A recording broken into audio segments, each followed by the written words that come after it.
అందరికీ నమస్కారం అండి. భాస్కర్ కిల్లి ఛానల్ అలానే హైందవి స్వరాజ్ ఛానల్ చూసే ప్రేక్షకులందరికీ కూడా నా యొక్క నమస్కారం అండి. మరొకసారి మన తులసి చంద్ అక్క ఒక వీడియోతో వచ్చింది. ప్రతిసారి కూడా ఈవిడ ఎంత దాచుకుందామన్నా ఆ హిందూ ద్వేషం అనేది బయటపడుతూనే ఉంది. రీసెంట్గా ఆవిడ ఒక వీడియో చేసింది. అది దేని మీద అంటే, సుప్రీంకోర్టు మొన్ననే ఒక తీర్పు ఇచ్చింది. అదేంటి, క్రైస్తవులు అంటే మన హిందువుల్లో ఉన్న ఎస్సీ వర్గానికి సంబంధించిన వారు క్రైస్తవం లేదా ఇస్లాంలోకి వెళ్తే వాళ్ళ తాలూకు రిజర్వేషన్ అనేది పోతుంది. వాళ్ళు ఎస్సీ అనే రిజర్వేషన్ ఏదైతే పొందుతారో దాన్ని ఇంకా వాళ్ళు పొందరు, వాళ్ళంతా బీసీసీ కేటగిరీలోకి వెళ్తారు అని చెప్పి సుస్పష్టంగా చెప్పింది. దానికోసం అదంతా పెద్ద తప్పు అన్నట్టుగా సుప్రీంకోర్టు తాలూకు రూలింగ్నే తప్పుపడుతూ ఈవిడొక వీడియో చేసింది. సరే, ఇంతకు ఆవిడ ఏం మాట్లాడింది, ఎన్ని తప్పులు మాట్లాడింది, మరి వాటన్నింటినీ కూడా క్లియర్గా మనం ఖండిస్తూ చెప్దాం. నమస్తే ఫ్రెండ్స్, నా పేరు తులసి చంద్. మన దేశంలో దళితులు వాళ్ళకు నచ్చినా నచ్చకపోయినా ఇక మీదటి నుంచి నిర్బంధంగా హిందూ మతంలోనే ఉండి తీరాలి. ఒకవేళ వాళ్ళు వేరే మతంలోకి మారాలి అంటే అది సిక్కు మతంలోకి మారచ్చు, లేకపోతే బౌద్ధంలోకి మారచ్చు, కానీ ఎట్టి పరిస్థితుల్లోనూ క్రిస్టియానిటీలోకి కానీ ఇస్లాంలోకి కానీ మారడానికి వీల్లేదు. చూసారా, స్టార్టింగే ఈవిడ గారు ఎంత రాంగ్ స్టేట్మెంట్ ఇచ్చారో. మన దేశంలో ఉన్న దళితులంట క్రిస్టియానిటీలోకి కానీ ఇస్లాంలోకి కానీ మారకూడదంట, మారడానికి వీల్లేదంట. అలా ఎవరు చెప్పారు? మారడానికి వీల్లేదని ఎవరు చెప్పారు? వాళ్ళు ఇటు పక్క సిక్ కానీ లేకపోతే బౌద్ధంలోకి కానీ మారొచ్చు, అది ఎవరిష్టమైనా వారిష్టం. కానీ వీరెండింటి మతాల్లోకి మారకూడదని ఎవరు చెప్పారు? ఈవిడ ఎందుకు ఇలా తప్పుదారి పట్టిస్తుంది? ఎక్కడ చెప్పింది సుప్రీంకోర్టు అసలు మారకూడదు అనేది? ఇంకా ముందుకెళ్దాం. ఒకవేళ మారితే వాళ్ళప్పుడు దళితులు కాకుండా పోతారు. వాళ్లకు ఎలాంటి హక్కులు రిజర్వేషన్లు ఉండవు. 2026 మార్చ్ 24వ తేదీన సుప్రీంకోర్టు పెను ప్రకంపన లాంటి ఈ తీర్పు ఇచ్చింది. ఇది భారతదేశంలో ఉన్న కోట్లాది మంది దళిత క్రైస్తవుల జీవితాల్లో ఒక భారీ భూకంపం లాంటి తీర్పు. ఏదో దెయ్యం సినిమా లాగా స్పెషల్ ఎఫెక్ట్స్ పెట్టిందనమాట, భారీ భూకంపం అని. సరే చూద్దాం. మన దేశంలో నిజంగా క్రైస్తవ మతంలోకి వెళ్ళినంత మాత్రాన దళితుల జీవితాల్లో వివక్ష అనేది లేకుండా పోతుందా? సామాజిక హోదా పెరుగుతోందా? దళితుల సామాజిక హోదా మిగతా మంచి క్వశ్చన్ వేసింది. ఇప్పుడు దళితులు అనేవాళ్ళు క్రైస్తవ మతంలోకి వెళ్ళాక వాళ్ళ తాలూకు వివక్ష అనేది పోతుందా అని అడిగింది. మరి పోకపోతే ఎందుకు వెళ్ళాలి? అది సొల్యూషన్ కాదు అని అనుకున్నారు అనుకో, అసలు అక్కడికి వెళ్ళాల్సిన అవసరం ఏంటి? మీరు వెళ్తుంది యేసుని నమ్మి వెళ్తున్నారా, లేకపోతే వివక్ష పోతుంది అని వెళ్తున్నారా, లేదా పోతుంది అనే ఆశతో వెళ్తున్నారా? యేసుని నమ్మి వెళ్ళినప్పుడు మీరు రిజర్వేషన్స్ లాంటి బెనిఫిట్స్ కోసం చూసుకోకూడదు. ఇది మొదటిది. రెండవది, వివక్ష పోతుంది అని మీరు వెళ్ళారనుకోండి, పోదు అని ఈవిడే చెప్తుంది. అలాంటప్పుడు అక్కడికి వెళ్ళాల్సిన పని ఏంటి? హ్యాపీగా ఎక్కడుండే రిజర్వేషన్స్ తీసుకోవచ్చు కదా. మీకు ఎవరైతే వివక్ష అనేది చూపిస్తున్నారో వాళ్ళ మీద పోరాడొచ్చు కదా. అసలు మీరు దేనికోసం వెళ్తున్నారు క్రైస్తవంలోకి అనే దాని గురించి మీకైనా క్లారిటీ ఉందా, లేదా ఈవిడికైనా క్లారిటీ ఉందా? సమాజం వాళ్ళని వివక్ష పూరితంగా చూడడము అనేది పూర్తిగా ఆపేస్తుందా? ఈ తీర్పు ప్రధానంగా దళితుల్ని క్రిస్టియానిటీలోకి మారకుండా చేసే తీర్పు. ఇలా అడ్డుకోవడం ద్వారా రాజ్యాంగంలోని ఆర్టికల్ 25 ద్వారా కల్పించిన మత స్వేచ్ఛ హక్కును దళిత క్రైస్తవులంతా కూడా కోల్పోతారు. చూసారా, అగైన్ రాంగ్ స్టేట్మెంట్. ఒక ఆర్టికల్ 26 కాన్స్టిట్యూషన్ ప్రకారం ఎవరు ఏ మతంలోకైనా మారవచ్చు, మారకూడదని సుప్రీంకోర్టు ఎక్కడ చెప్పిందని అగైన్ నేను అడుగుతున్నా. నీకు నచ్చిన మతంలోకి నువ్వు హ్యాపీగా మారచ్చు అంటే నీ వెనక కొన్ని ఇస్తాము అంటేనే నువ్వు మారుతావు అనేది నీకు ఆర్టికల్ 26 అనేది చెప్తుందా? నీకు కొన్ని బెనిఫిట్స్ మేము ఇస్తాము, ఖచ్చితంగా ఇస్తాము, అప్పుడు మాత్రమే మీరు అందులోకి మారచ్చు అని ఆర్టికల్ 26 ఎక్కడ చెప్తుంది? స్వేచ్ఛగా నీకు నచ్చిన మతంలోకి నువ్వు మారచ్చు అని చెప్తుంది. దానికి సుప్రీంకోర్టు ఎక్కడ అడ్డుకుంది? ఈ రిజర్వేషన్ అనేది కూడా కొన్ని రోజుల కోసం అని చెప్పి కాన్స్టిట్యూషన్లో ఉంది. ఇప్పుడు ఎస్సీ లేదా ఎస్టీ రిజర్వేషన్ కూడా అప్పట్లో ఒక 20 years అని అనుకున్నారు. కానీ ఈ రాజకీయ నాయకులు వీళ్ళ తాలూకు అవినీతి లేదా ఇప్పుడు ఈ ఓట్ బ్యాంక్ పాలిటిక్స్ కోసం వాళ్ళు దాన్ని పొడిగించుకుంటూ వెళ్తున్నారు. రేపు పొద్దున్న ఎవడో సరైన నాయకుడు వచ్చాడు అనుకుంటే దాన్ని తీసేయచ్చు కూడా. అంతే తప్పించి ఇది శాశ్వతం అని ఎక్కడైనా రాశారా, లేదా అలాంటి అమెండ్మెంట్ ఏమైనా జరిగిందా? సో పూర్తిగా ఆర్టికల్ 26 తప్పని ఎలా చెప్తావమ్మా? అంటే మీ ఆటలు సాగుతున్నాయి కనుక సుప్రీంకోర్టు తాలూకు రూలింగ్ని కూడా మీరు కాదు అని చెప్తారు. అలానే ఏదైతే రాజ్యాంగంలో చెప్పిన ఆర్టికల్ ఉందో దాన్ని కూడా తప్పన్నట్టుగా వీళ్ళు ప్రొజెక్ట్ చేస్తున్నారు అనేది మీరు అర్థం చేసుకోవాలి. దీని గురించి ఒక్క హిందూ కూడా మాట్లాడు. ఇది వాళ్ళ ప్రాథమిక హక్కుల ఉల్లంఘన. సుప్రీంకోర్టు ఎందుకు ఇట్లాంటి తీర్పు ఇచ్చింది, దీని పరిణామాలు ఎలా ఉండబోతాయి, ఇవన్నీ కూడా ఈ వీడియోలో డిస్కస్ చేద్దాం. మీరు ఇప్పటిదాకా ఈ ఛానల్ని సబ్స్క్రైబ్ చేయకపోతే మీ సబ్స్క్రిప్షన్ ఈ ఛానల్ని ఎంతో బలోపేతం చేస్తుంది. కాబట్టి ఖచ్చితంగా సబ్స్క్రైబ్ చేయండి, ఈ వీడియోని లైక్ చేయండి. సో ఈ తీర్పు నేపథ్యం ఏంటి అంటే, ఆంధ్రప్రదేశ్ బాపట్ల జిల్లా పిట్టలవానిపాలెంలో చింతాడ ఆనంద్ అనే ఒక క్రిస్టియన్ పాస్టర్ అక్కల రామిరెడ్డి అనే వ్యక్తి మీద 2021లో అతను ఎస్సీ ఎస్టీ అట్రాసిటీ కేసు పెట్టాడు. తాను చూసారా, పాస్టర్ అనేవాడు ఒక సాధారణమైన వ్యక్తి మీద ఏం చేశాడండి, ఎస్సీ ఎస్టీ అట్రాసిటీ కేసు పెట్టాడు. అసలు ఆ కేసే మనకి చాలా విషయాలు చెప్తుంది. పాస్టర్ అంటే ఆర్థికంగా ఉన్నవాడు, ప్లస్ వాడు సమాజంలో గౌరవించదగినవాడు. వాడి మీద ఎక్కడ ఉంటుంది వివక్ష? వాడు కింద స్థాయి నుంచి పై స్థాయి వరకు, అంటే సుప్రీంకోర్టు వరకు కూడా వాడు వెళ్ళగలిగాడు అంటే ఆర్థికంగా ఎంత గట్టిగా ఉన్నాడో మీకు అర్థమవుతుందా? సాధారణమైన వ్యక్తి మీద వాడు కేసు పెట్టాడు, రాంగ్ కేసు పెట్టాడు. ఏంటి, ఎస్సీ ఎస్టీ అట్రాసిటీ అనేది. దీన్ని బట్టి మీరు అర్థం చేసుకోండి, ఇలాంటి కేసులు ఎన్ని వీళ్ళు పెడుతున్నారు, దీనివల్ల ఎంతమంది హిందువులు బలైపోతున్నారు, ఎంతమంది హిందువులు అనవసరంగా ఇలాంటి అట్రాసిటీ కేసుల్లో చిక్కుకుంటున్నారు. దీనివల్ల మన హిందువుల్లో ఉన్న దళిత బంధువులు ఉన్నారు కదా, వాళ్ళందరికి తాలూకు ఏవైతే హక్కులు ఉన్నాయో అవన్నీ పోవడం లేదా? దాని మీద అసలు మన దళిత బంధువులు ఎందుకు మాట్లాడట్లేదు? ఈ కేసే మనకి ఒక గుణపాఠంలో లేదు. ఒక దొంగ కేసు బనాయించాడు కనుకనే సుప్రీంకోర్టు ఆ కేసుని కొట్టేసింది. దాంతోపాటు వీళ్ళకి ఏవైతే బలంగా వీళ్ళ వెనక నిలుస్తున్నాయో వీళ్ళు కుట్రలు చేయడానికి అవన్నీ ఊడ్చిపడేసింది. కాదంటారా? ప్రార్థనలో ఉన్నప్పుడు ఈ రామిరెడ్డి కులం పేరుతో, దళిత కులం పేరుతో నన్ను దూషించాడు, నేను దళితుణ్ణి అని చెప్పి అతను కంప్లైంట్ చేశాడు. తాను పాస్టర్ని, క్రిస్టియన్ని అని చెప్పి చింతాడ ఆనంద్ స్వయంగా చెప్పడం వల్ల పాస్టర్గా మారిన చింతాడ ఆనంద్కు ఎస్సీ ఎస్టీ అట్రాసిటీ చట్టం ఎట్లా వర్తిస్తుంది అని చెప్పి, ఇక మీదట అతను ఎస్సీ అని చెప్పుకోవడానికి వీల్లేదు అని చెప్పి, కాబట్టి అట్రాసిటీ కేసు చెల్లదు అని చెప్పి ఏపీ హైకోర్టు గతంలో తీర్పిచ్చింది. చూసారా, ఇక్కడ ఈయన స్వయంగా నేను క్రిస్టియన్ని, పాస్టర్ని అని చెప్పుకోవడం వలనైనా కనీసం ఆ మహాభాగ్యం దక్కింది మనకి. ఇప్పుడు వాడు క్రిస్టియన్ అని చెప్పుకోడు, లక్షల మంది ఉన్నారు మనకి. వాళ్ళంతా కూడా ఇప్పటికీ మన హిందూ దళితులుగా చలామణి అవుతూ క్రైస్తవంలోకి వెళ్ళిపోయి వాళ్ళు ఏం చేస్తున్నారండి, హిందూ సర్టిఫికెట్ చూపిస్తాడు, వాడు క్రిస్టియన్గా ఉంటాడు. వాడు ఇలాంటి కేసులు వేసాడు అనుకోండి, పరిస్థితి ఏంటి? వాడు చెప్తాడా? ఇక్కడ ఈ ఒక్క దగ్గర అనుకోకుండా జరిగింది కనుక ఏదో మన అదృష్టం బట్టి, మరి కొన్ని లక్షల మంది ఉన్నారు, ఆ లక్షల మంది కేసులు వేస్తే పరిస్థితి ఏంటి? దాని గురించి ఎవడు మాట్లాడతాడు?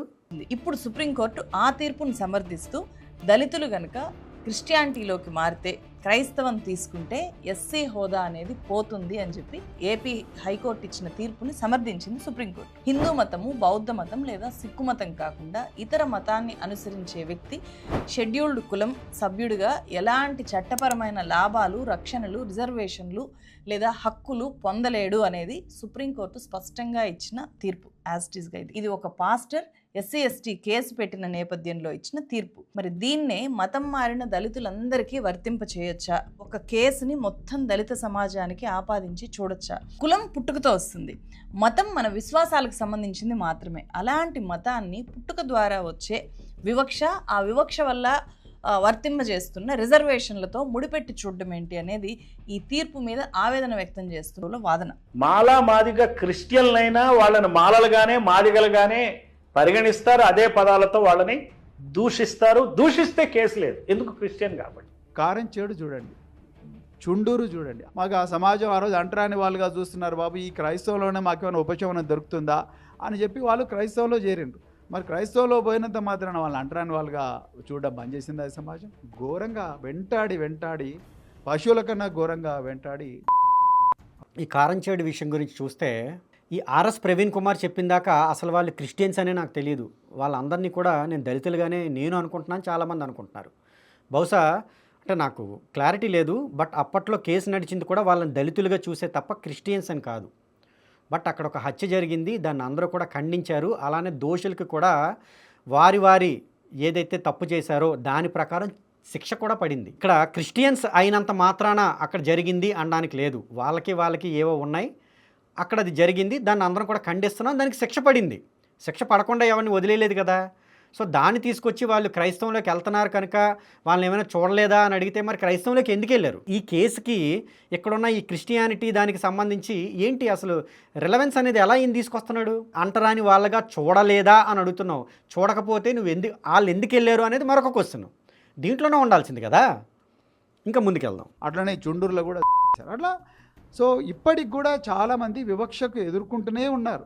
ఏపీ హైకోర్టు కానీ సుప్రీంకోర్టు కానీ ఈ తీర్పు ఇవ్వడానికి ప్రధానమైన కారణము 1950లో first president doctor Babu Rajendra Prasad ఇచ్చిన రాజ్యాంగ ఉత్తర్వు, ప్రెసిడెన్షియల్ ఆర్డర్, కాన్స్టిట్యూషనల్ ఆర్డర్ అని కూడా అంటారు. ఈ ఆర్డర్లో ఉండే పారాగ్రాఫ్ 3 ఏం చెప్తుందంటే హిందూ, సిక్కు, బౌద్ధ మతాల్లో ఉన్న వాళ్ళనే ఎస్సీలుగా గుర్తిస్తారు.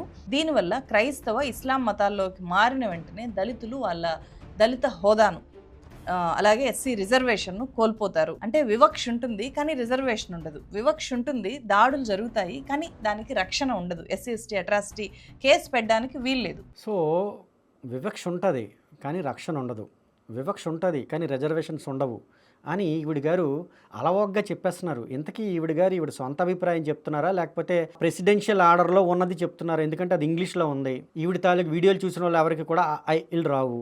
సో ఆ ప్రెసిడెన్షియల్ ఆర్డర్లో ఉన్నదే బహుశా ఈవిడ చదువుతుందేమో అనే ఒక ఊహాగానంలో ఉంటే ఉండొచ్చండి. ఇక్కడ ఆ ప్రెసిడెన్షియల్ ఆర్డర్లో అలా లేదు. వివక్ష ఉంటుంది కానీ వాళ్ళకి ఈ మిగతా ఏవి కూడా అధికారాలు ఉండవు అనేది లేదు. అసలు వివక్ష అనే దాన్ని వాళ్ళెందుకు సమర్థిస్తారు?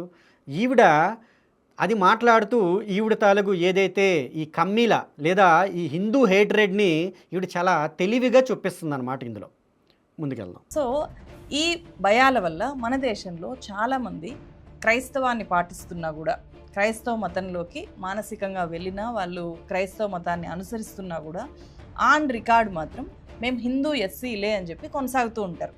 సో దాన్ని చాలామంది తప్పుపడుతూ ఉంటారు. నిజంగా అది తప్పు పట్టాల్సిన విషయం కాదు, మతం మారిన వాళ్ళని కాదు. చూసారా, చట్టపరంగా ఒక తప్పు ఉంటే అంట అది తప్పు పట్టాల్సిన పని కాదంట. ఇప్పుడు ఈవిడ గారు ఉన్నారు, ఈవిడ గారు రోడ్డు మీద వెళ్తున్నారు, ఈవిడ తల్లి పర్స్ ఎవడో దొంగలాడేశాడు అనుకోండి, నాలాంటోడు ఎవడో వీడియో చేశాడు అనుకోండి, ఈవిడ గారు హిందూ హేట్ రేట్తో ఉన్నారు, ఈవిడ గారు మంచివారు కాదు, లేకపోతే ఈవిడ గారికి ఎవరైతే హిందూ సాధారణంగా ఉంటారో అలాంటి వారు ఈవిడికి నచ్చరు, ఈవిడ మత విద్వేషాలు రేపుతుంది కనుక ఆయా కారణాలతో ఈవిడ తాలూకు పర్స్ కొట్టేస్తున్నారు కనుక దాన్ని మనం పెద్దగా తప్పుగా తీసుకోవాల్సిన అవసరం లేదు అన్నాం అనుకోండి. మీరు ఏమని చెప్తారు? అయ్యా ఆవిడ తాలూకు గుణం ఎలాంటిది లేదా ఆవిడికి జరిగిందేంటి, అది చట్ట ఉల్లంఘనే కదా దొంగతనం అనేది, సో శిక్ష పడకూడదని మీరు ఎలా అంటారు అని అడుగుతారా లేదా? అలానే ఇక్కడ సుప్రీంకోర్టు ఏమిచ్చిందా అనేది సెకండరీ, నేను దాని మీదకి వస్తా, మాట్లాడతా నేను, అందుకే వీడియో చేస్తుంది. కానీ ఒక తీర్పు ఇచ్చినప్పుడు ఆ తీర్పు అనేది పాటించడం అనేది ఈ దేశ పౌరులుగా మన తాలూకు బాధ్యత అవునా కాదా? దాని మీద మీరు పోరాడొచ్చు, లేదా దాని మీద అమెండ్మెంట్ తీసుకురావచ్చు, లేదా ఆ సుప్రీంకోర్టు తాలూకు ఆర్డర్ని మళ్ళీ సుప్రీంకోర్టు చేంజ్ చేసేటట్లు మీరు చేయొచ్చు.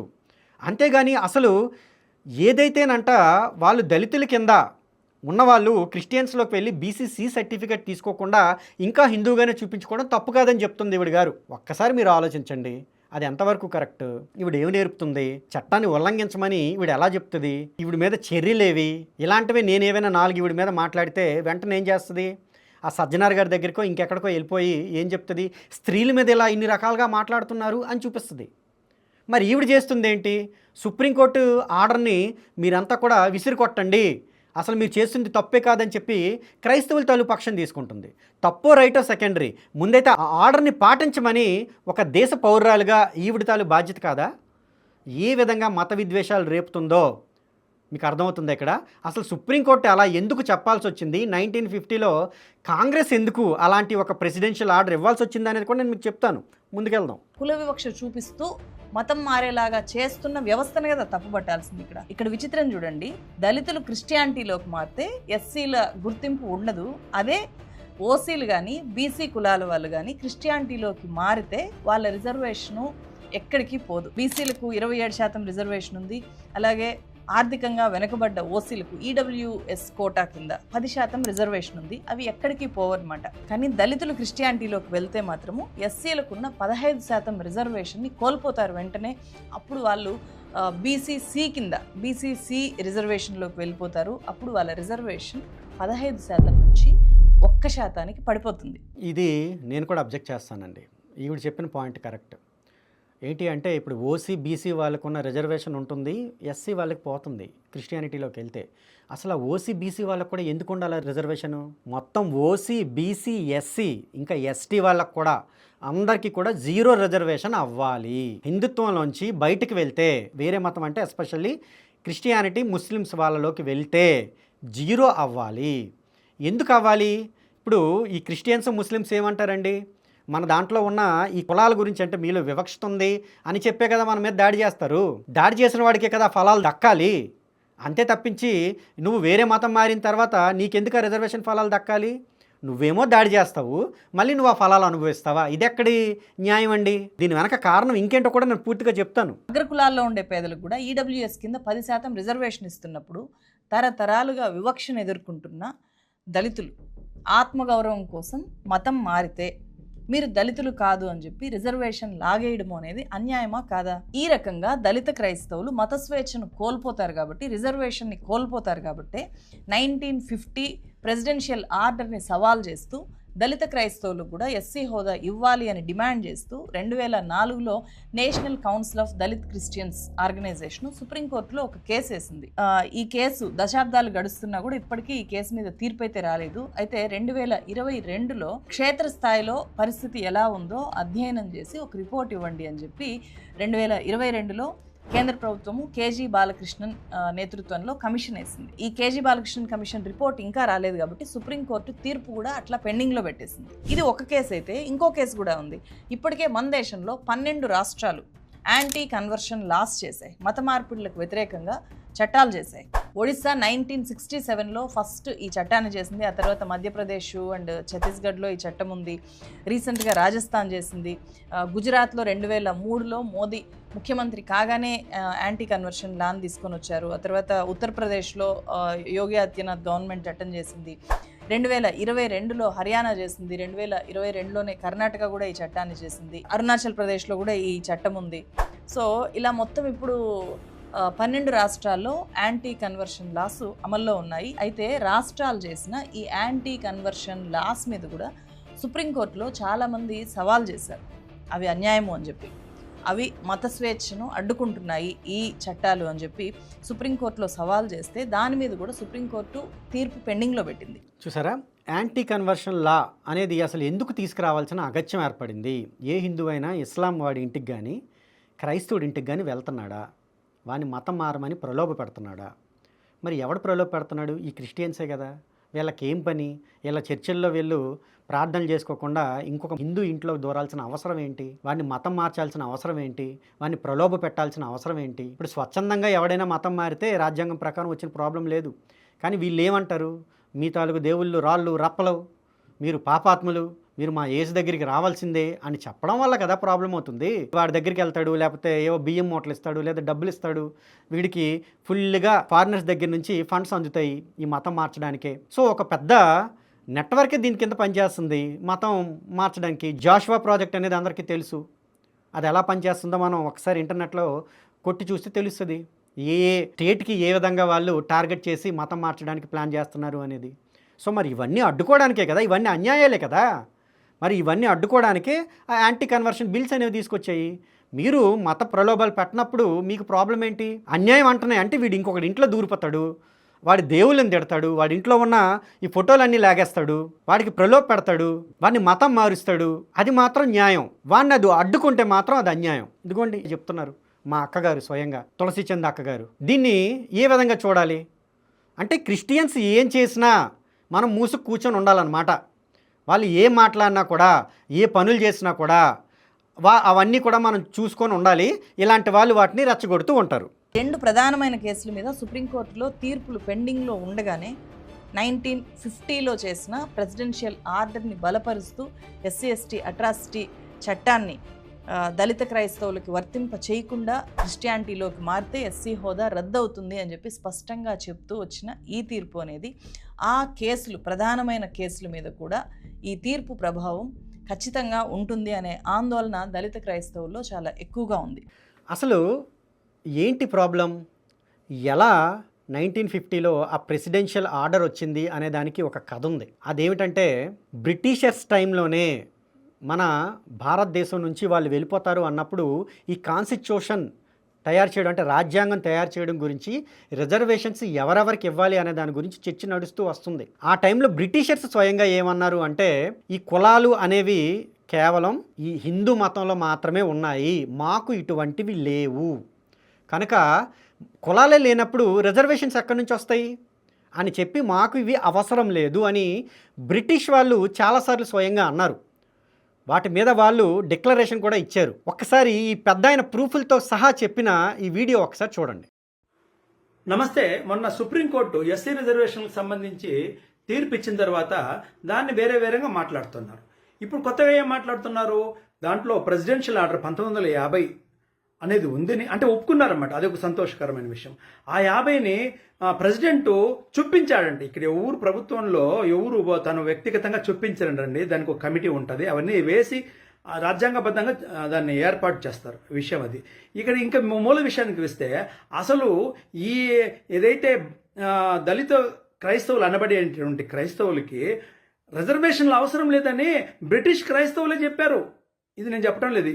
1880 సంవత్సరంలో సర్ డంటల్ ఇబర్ట్సన్ అనేటువంటి వ్యక్తి ఒక జాతీయ జనగణన కమిషన్ అన్నమాట. 1880 సంవత్సరంలో ఆయన వీళ్ళందరూ కూడా చేసి 17 వర్గాలను గుర్తించి హిందువులకు మాత్రమే దళితులు వీళ్ళకి అవసరము ఏ విధమైనటువంటి రిజర్వేషన్ తెలియజేశారన్నమాట. దీంట్లో దళితులు ఎప్పుడైతే క్రైస్తవులకు మారుతారో వాళ్ళని దళితులుగా తీసేశాడనమాట ఆయన. అదేవిధంగా 1928లో స్టార్తీ కమిటీ ఏర్పాటైంది. ఆ కమిటీ కూడా ఇదే విధంగా చెప్పారు. దీంట్లో అంబేద్కర్ కూడా సభ్యులు ఉన్నారు. వీళ్ళు కూడా ఏం చెప్పారంటే మతం మారినటువంటి వాళ్ళని క్రైస్తవులుగా గుర్తించారు, దళితులుగా కాదు. తర్వాత 1931లో మరొక జాతీయ జనగణన కమిషన్ జేజే హంటన్ ఆధ్వర్యంలో జరపబడింది. దీని పార్లమెంట్ ఆమోదం కూడా ఉంది. ఎక్కడ పార్లమెంట్? బ్రిటిష్ పార్లమెంట్ ఆమోదం, అంటే బ్రిటిష్ క్రైస్తవులు అందరూ కూడా ఆమోదించారు. దీంట్లో కూడా దళితులు మతం మారితే క్రైస్తవులే కానీ వాళ్ళు దళితులు కాదని స్పష్టంగా చెప్పి వాళ్ళని పక్కన చేయడం జరిగింది. ఇది మూల విషయం. దీని గురించి మనం తెలుసుకోవాల్సిన అవసరం ఉంది. కాబట్టి మొత్తానికి దళితులు ఎప్పుడైతే మతం మారితే క్రైస్తవులుగా గుర్తించింది ఎవరు? బ్రిటిష్ క్రైస్తవులే. చూశారు కదా, బ్రిటిషర్స్ ఎలా ఎప్పుడెప్పుడు ఈ ఆర్డినెన్స్ అనేవి తీసుకొచ్చాయి అనేది క్లియర్గా ఈ పెద్ద ఆయన మనకి ఆధారాలతో సహా మనకి చూపించారు. సో ఇక్కడ ఒకటి క్లియర్ ఏంటి? క్రిస్టియన్స్ అంటే వీళ్ళు తీసుకొచ్చింది కాదు, అదేమి ఇక్కడ పుట్టింది కాదు, ఆ బ్రిటిషర్స్ అంటించిన జబ్బే అది. సో వాళ్ళే చెప్తున్నారు మాకు వద్దురా బాబు అని, లేదా రిజర్వేషన్స్ మాకు అవసరం లేదని వాళ్ళే చెప్పారు. ఇంకా మీరు మా మీద పడి ఏడుస్తారేంటి? ఇది ప్రధానంగా ఒక విషయం. రెండవది ఏంటి అంటే ఈ 1947లో మనకి స్వాతంత్రం వచ్చిన తర్వాత ఏం జరిగింది అంటే సర్దార్ వల్లభాయ్ పటేల్ అప్పట్లో మనకి హోమ్ మినిస్టర్గా ఉన్నారు, అలానే నెహ్రూ ప్రధానమంత్రిగా ఉన్నారు. అదే టైంలో ఈ రాజ్యాంగం రాసే ఈ సమితి లేదా కమిటీకి మొత్తం అంబేద్కర్ గారు అధ్యక్షుడిగా ఉన్నారు. అదే సమయంలో అన్ని వర్గాల నుంచి కూడా వాళ్ళకి ఏం కావాలి అనే విషయం గురించి క్లియర్గా ఒక పెద్ద చర్చే నడిచింది. ఆ సమయంలో ముస్లిం వ్యక్తుల దగ్గర నుంచి వాళ్ళ తాలూకు పెద్దల నుంచి ఈ యొక్క కమిటీకి ఏమని వెళ్ళింది అంటే మాకు రిజర్వేషన్స్ అవసరం లేదు, ఎందుకు అంటే మా ఇస్లాంలో కులాలు అనేవి లేవు, అవి హిందువులకు మాత్రమే సంబంధించినవి, మాకు అవసరం లేదని వాళ్ళు సుస్పష్టంగా చెప్పారు. కనుక వాళ్ళ దగ్గర నుంచి పెద్దగా మనకి ఇలాంటివి రావు. కానీ ఈ మధ్యనే ఎవరో గొడవ చేస్తున్నట్టుగా నేను ఒక వీడియో కూడా చూశాను. బట్ ఖురాన్లో అవి లేవు కనుక ఆ కాలంలో ఆ పెద్దలు చెప్పారు. ఇక ఈ క్రిస్టియన్స్కి సంబంధించిన ఒక పెద్ద అప్పట్లో ఉండేవాడు, ఆయన పేరు హెచ్సి ముఖర్జీ. ఆయన గారు ఏమన్నారు అంటే అసలు మాకు రిజర్వేషన్స్ అవసరమే లేదు, మా క్రిస్టియానిటీలో ఇలాంటివి లేవు, కనుక మేము ఎవరైతే ఉన్నారో ఈ జాతీయ పౌరులు ఉన్నారో వాళ్ళతో మేము కలిసే ఉంటాము, మాకు ఈ రిజర్వేషన్స్ అవసరం లేవని క్లియర్గా ఆ కమిటీకి ఈయన రిటర్న్గా రాసిచ్చాడనమాట. డౌట్ అయితే ఒకసారి హెచ్సి ముఖర్జీ ఆయన ఏం చెప్పాడు అనేది మీరు గూగుల్లో సెర్చ్ చేయండి, మీకు ఒక ఐడియా వస్తుంది. సో ఏదైతే 1950 ప్రెసిడెన్షియల్ ఆర్డర్ రాకముందు దీని మీద ఒక పెద్ద మదనం జరిగింది, అందరు అభిప్రాయాలు తీసుకున్నారు. అందులో ఈ ముస్లిం పెద్దలు, క్రిస్టియన్ పెద్దలు మాకు రిజర్వేషన్లు వద్దురా బాబు, మా తాలూకు ఈ మతంలో ఈ కులం అనేదే లేదు కనుక మాకెందుకు రిజర్వేషన్స్ అని వాళ్ళు క్లియర్గా చెప్పారు. దానిని బేస్గా తీసుకొని వీళ్ళు ఎవరు ఈ ప్రెసిడెన్షియల్ ఆర్డర్లో కానీ లేకపోతే ఇప్పుడు సుప్రీంకోర్టు కానీ రిజర్వేషన్స్ అవసరం లేదు అని చెప్తుంది. అయినా కూడా బీసీసీ అని ఒకటి రిజర్వేషన్ ఇచ్చింది. అసలు రిజర్వేషన్ ఇవ్వాల్సిన అవసరం లేదు, వాళ్ళకి జీరో చేయాలి వాళ్ళకి. అంతేకాకుండా ఓసీ నుంచి వచ్చినా లేదా ఈ యొక్క బీసీ నుంచి వెళ్ళిన వాడి క్రిస్టియానిటీలోకి వెళ్ళినా వాడి రిజర్వేషన్ కూడా తీసేయాలి. దాని మీద మన హిందువులందరూ కూడా ఫైట్ చేయాలి. అంతే తప్పించి అప్పట్లో వాళ్ళు చెప్పారు కదా, కానీ ఇప్పుడు వచ్చిన వాళ్ళు ఎవరు? అవినీతి పరులు, వీళ్ళకి అన్నీ కావాలి. హిందువుల మీద పడతారు, హిందువులు మతం మారుస్తారు, వీళ్ళు వివక్షలో చిక్కుకున్నారని చెప్తారు, వీళ్ళు కులాలంతా రొంపి అంటారు. కానీ హిందూ తాలూకు దళితులు అంటే హిందువుల్లో ఉన్న దళితులకు ఏవైతే కావాలో అవన్నీ వీళ్ళు అనుభవిస్తారు. సో వీళ్ళకి గౌరవం దక్కాలి, సమాజంలో ఉన్నత స్థితి కావాలి, అలానే ఈ తాలూకు రిజర్వేషన్స్ కూడా కావాలి. మీకు అర్థమవుతుందండి? ఇక్కడ ఇంకొక విషయం కూడా నేను క్లియర్గా మా అక్కగారికి నేను చెప్పాల్సిన విషయం ఏంటంటే, హిందువులకి వివక్ష జరిగింది అనే కదా మన తాలూకు అప్పటి సొంతంగా భారతీయ ప్రజలచే ఎన్నుకోబడిన కాంగ్రెస్ ప్రభుత్వం ఈ రిజర్వేషన్స్ అనేది తీసుకొచ్చింది. అప్పట్లో అత్యధికులు 80-85% హిందువులే ఉండేవారు కదా, వాళ్ళు యాక్సెప్ట్ చేశారు కనుకనే, అంటే వాళ్ళొక తప్పు జరిగింది అనే ఒక ఉద్దేశంతోనే కాంగ్రెస్ని గెలిపిస్తే కాంగ్రెస్ అనేది యాక్సెప్ట్ చేసింది ఈ రిజర్వేషన్స్ తీసుకురావడానికి. ఒకవేళ మన హిందువులకి ఇష్టం లేదనుకోండి, నెక్స్ట్ కాంగ్రెస్ కేసు ఉండేవాళ్ళ? మన హిందువులు యాక్సెప్ట్ చేసినట్టే మన దాంట్లో తప్పో రైటో ఒకటి జరిగింది కనుక రిజర్వేషన్ ఇద్దాము అని. అవి వీళ్ళకి మాత్రమే ఉండాలి కానీ, ఎందుకంటే వీళ్ళే చూపిస్తున్నారు కదా ఏమని, మీ దాంట్లోనే వివక్ష జరిగింది అని. మరి అప్పుడు వీళ్ళకు ఉండాలా లేకపోతే క్రైస్తవులకు ఉండాలా? మనల్ని 800 సంవత్సరాలు ముస్లింలు పరిపాలించారు, 200 సంవత్సరాలు క్రైస్తవులు పరిపాలించారు. ఏ రోజైనా మనకి సారీ చెప్పారా? నానా రకాల నాశనం గోవాలో క్రైస్తవులు చేశారు, మరి దానికి వాళ్ళు ఏమైనా సారీ చెప్పారా? అంతెందుకండి, అమెరికాని తీసుకోండి. అమెరికాలో అబ్రహాం లింకన్ ప్రెసిడెంట్గా ఉన్నప్పుడు ఆయనకి బానిసత్వం అనేది ఏదైతే ఉందో అది వద్దు అని ఆయన ఒక రూల్ తీసుకొచ్చాడు. తీసుకురాగానే ఏమైంది, సివిల్ వార్ జరిగి ఆయన ఏకంగా చంపి పడేశారు. మాది ఇది జన్మతః మాకు ఇది ఉంది అని. ఎందుకంటే ఇటు పక్క ఇస్లాంలో తీసుకోండి, అటు పక్క క్రైస్తవంలో తీసుకోండి, బైబిల్ కానీ లేకపోతే ఖురాన్ కానీ బానిసత్వాన్ని ప్రోత్సహిస్తుంది. వాళ్ళ తాలూకు దేవుళ్ళు బానిసత్వం చేయమని చెప్పారు లేదా చేయించారు. దానికి యాక్సెప్టెన్సీ అనేది ఉంది. కాదంటారా? మత గ్రంథాలు తీయమని చెప్పండి. మరి బానిసత్వాన్ని ఒప్పుకున్న మీరు మరి మా దాంట్లో బానిసత్వం ఉందని ఎలా చెప్తారా మీరు? మరి మా దాంట్లో మేము నిజంగా అది తప్పు అనుకొని మా వాళ్ళకి రిజర్వేషన్ ఇచ్చుకుంటే అవి మీకెందుకు వర్తింపజేయాలి? మీ దాంట్లో కులమే లేదని మీ తాలూకు పెద్దలు చెప్పారు కదా. ఇవన్నీ పరిగణించే, ఇవన్నీ చూసుకొనే ఇది హిందువులకి మాత్రమే సంబంధించింది అని చెప్పి అప్పట్లో 1950 ప్రెసిడెన్షియల్ రూల్ కానీ ఇప్పట్లో సుప్రీంకోర్టు కానీ చెప్తుంది. ఇక రిజర్వేషన్స్ ఇటుపక్క సిక్ కానీ లేకపోతే అటుపక్క బౌద్ధంకి కానీ వెళ్తే అదే రిజర్వేషన్స్ ఎందుకు ఉంటాయి అంటే, అవి భారతదేశంలో పుట్టిన మతాలు, వాటిల్లో కులాలు ఉన్నాయి. అంటే ఇటు నుంచి వెళ్ళినా అదే కులం ఉంటుంది కనుకనే వాళ్ళకి రిజర్వేషన్ అనేది ఇచ్చారు. అది మీరు గమనించకుండా ఇప్పుడు మీకు అన్నీ అవసరం కనుక ఇష్టానుసారంగా మేము గొడవ చేస్తాం, రచ్చ చేస్తాం అంటే జరిగిపోతుందా? మేమేమైనా చేతులకి గాజులు వేసుకొని కూర్చున్నామా? మాకు అన్యాయం జరిగితే మేము చూస్తూ కూర్చుంటామా? దీన్ని మేము కూడా ఎలా ఎదుర్కోవాలో అలానే ఎదుర్కొంటాం. ఇలాంటి తులసి చందులు ఇలాంటి వాళ్ళు ఏది పడితే అది మాట్లాడుతున్నారు. సమాజంలో హిందువుల మీద హేట్రెడ్ స్ప్రెడ్ చేస్తున్నారు. మనకి దక్కాల్సిన మన హిందూ బంధువులకి లేదా మన దళితులకి దక్కాల్సిన అవకాశాలన్నీ క్రైస్తవుల రూపంలో రాబందుల్లో లాక్కొని వెళ్ళిపోతున్నారు. దాన్ని వీళ్ళు సమర్థిస్తున్నారు. ఇవన్నీ కూడా మనం ఆపే పరిస్థితి ఉంది. వీటిని మనం అడ్డుకునే పరిస్థితి ఉంది. దీని మీద మనం పోరాడాల్సిన పరిస్థితి ఉంది. మనకు రావాల్సిన హక్కులు, మన దళిత బంధువులకి రావాల్సిన హక్కుల మీద మనం పోరాడాల్సిన పరిస్థితి ఉందని మరొకసారి అందరికీ చెప్తూ కూడా నమస్కారం అండి. జై హింద్. అందరికీ నమస్కారం. హైందవి స్వరాజ్ అనే నా యొక్క ఈ సంస్థ ఇప్పుడే పుట్టి పెరిగిన పసిబిడ్డ. దీనిని పెంచి పోషించడంలో నా పాత్ర ఎంత ఉందో మీ పాత్ర కూడా అంతే ఉంది. ఎందుకంటే ఇది మన హైందవ సమాజం కోసం నేను తీసుకొచ్చింది. నాకు మీ యొక్క సహాయం కావాలి. ఎలా అంటే దీన్ని ఆర్థికంగా బలోపేతం చేయడం, అలానే మన యొక్క ఈ హైందవి స్వరాజ్లో దయచేసి చేరి మన ధర్మరక్షణకు పాటుపడండి. ధర్మరక్షణ చేయాలి అనే ఇంట్రెస్ట్ ఉన్న వాళ్ళు దయచేసి కిందనున్న మొబైల్ నెంబర్కు కాంటాక్ట్ చేయండి. అలానే ఆర్థికంగా కాస్త నిలదొక్కునేవారు మీకు నచ్చినంత సహాయం చేసి ఈ యొక్క హైందవి స్వరాజ్ సంస్థ ఎదుగుదలకు తోడ్పాటు పడండి. ఎందుకంటే ధర్మరక్షణలో మీరు కూడా భాగస్థులు, అలాగే భాగస్వామ్యం కావాలని నేను మనస్ఫూర్తిగా కోరుకుంటున్నాను. మీరు నాకు సహాయం చేస్తేనే నేను ఈ యొక్క ధర్మానికి సహాయం చేయగలను. మీరు ఈ ధర్మానికి సహాయం చేయగలిగితేనే ఈ ధర్మం నన్ను అలానే మిమ్మల్ని కూడా సహాయం చేయగలదు. ఈ క్రిందన అకౌంట్ నెంబర్ ఉంటుందండి. దయచేసి దానికి మీ యొక్క డబ్బులు పంపండి. అలానే కిందన QR నెంబర్ కూడా ఇస్తున్నానండి. మీకు తోచినంత దయచేసి సహాయం చేసి ఈ యొక్క హిందూ ధర్మరక్షణకు సాయపడండి. అందరికీ నమస్కారం.